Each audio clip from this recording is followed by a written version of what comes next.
So I want to tell you guys the reason why it is almost impossible for a thief man to marry an idoma woman, or an idoma man to marry a thief man, yet they are from the same state, yet they are one people.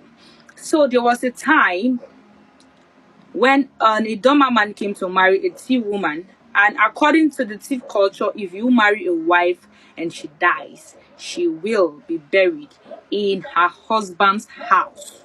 Why in idoma land, when you marry a wife and she dies, she will be buried at her father's house? Now it is called traditional differences. So this is a problem between the thief people and the idoma people, because their traditions differs.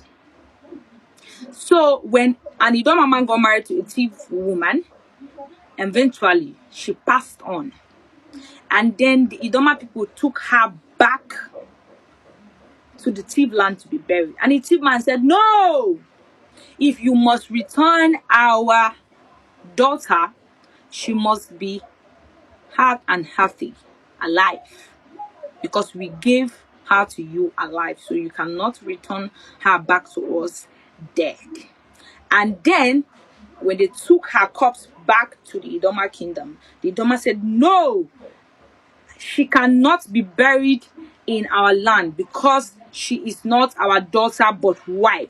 She should be taken back to her father's house. And now there was a chaos between the two kingdoms, the two traditions, the two tribes, yet they are in the same state. They are one. So there was a war between the thief people and the idoma people, and since after that war, they have decided not to marry each other.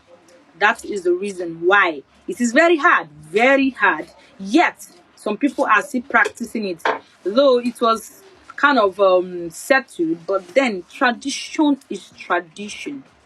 The idoma tradition does not permit a wife being buried in her own husband's house, but in her father's house. Why in thief culture, it is not permitted to bury a wife in her father's house. It is called tradition.